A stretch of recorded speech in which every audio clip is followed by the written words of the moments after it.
You might think, just like I once did, that only certain people have the gift of intuition. But the truth is, intuition is already within you. You were just taught not to trust it. Maybe you often second guess yourself, over analyzing decisions, or maybe you often feel torn between what you know deep down and what you should do. But you are not alone. Most of us were taught to doubt what we are feeling before we were even taught to trust it. If this at all sounds familiar, please take a deep breath and know that nothing is wrong with you.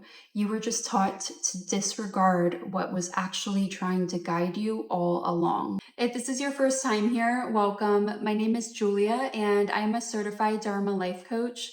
And I help people reconnect with themselves and their intuition to feel more grounded and empowered as they create lives that feel more true to them. And in this video, I'll share the real reasons that you might have lost touch with your intuition, which I promise you is still there. And by the end of this video, I'll also share 2 simple but incredibly powerful practices to start hearing your intuition again. So what is intuition exactly?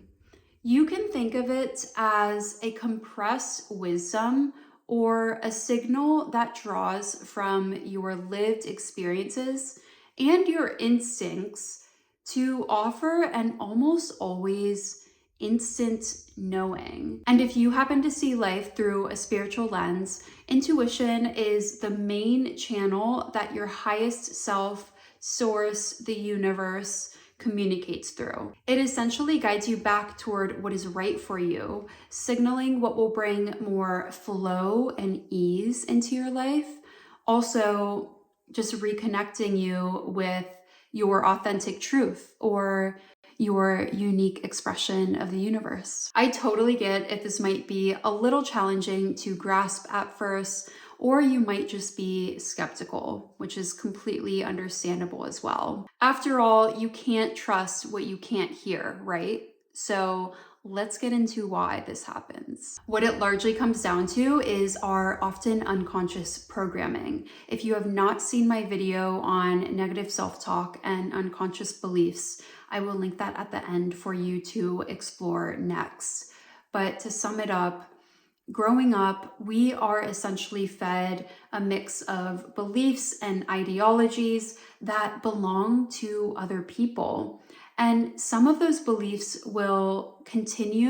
did and will continue to support our growth. However, a lot of them will restrict our growth. These were meant to keep us safe, but they pull us away from our true nature and our intuition. This disconnection can show up as things like people pleasing or fear of rejection. And for some, it is rooted in deep, deep trauma.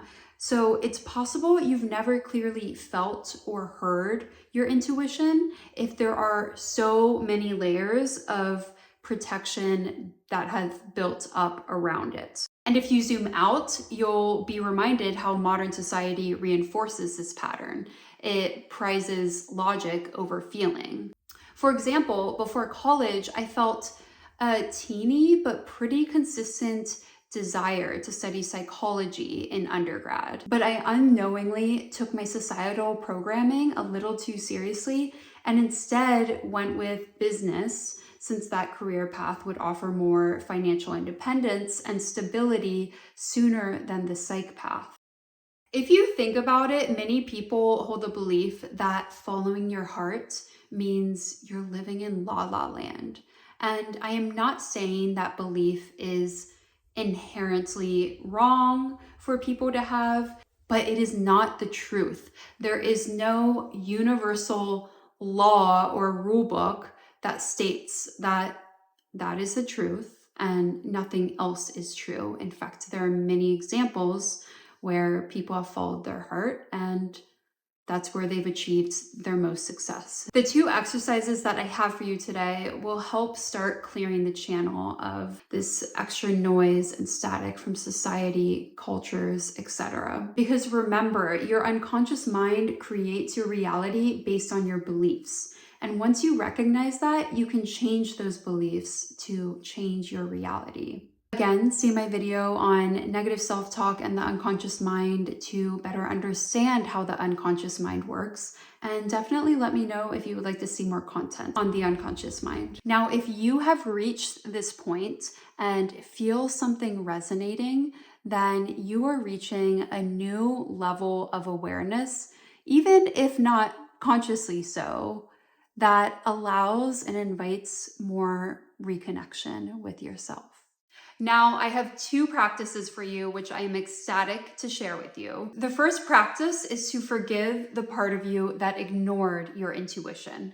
And many don't think to do this step or skip it, but I would highly recommend that you actually do this before even progressing to the next practice I have for you, and especially before progressing to the next video and practices in this series. What I'm sharing is essentially an abbreviated version of what I would walk a coaching client through to find that forgiveness within themselves. So let's start by closing our eyes and taking a deep breath.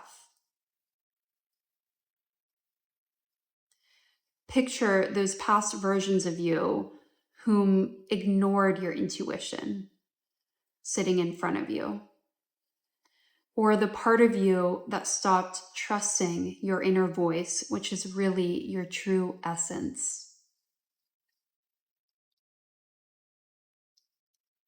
Tell those versions of you, I'm sorry.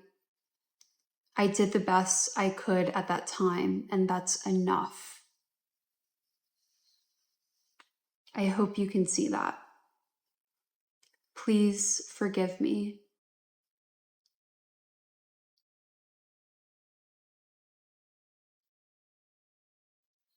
Imagine those versions of you reaching out and verbally telling you that they forgive you. And they reach out for a hug. And hug them back and say thank you.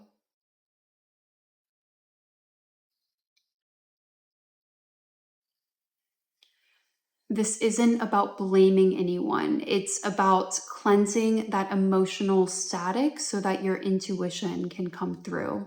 The second practice is also incredibly simple, but so powerful. And this is to sit in silence for 5 minutes a day. That means no meditation music or guided meditations, no other music.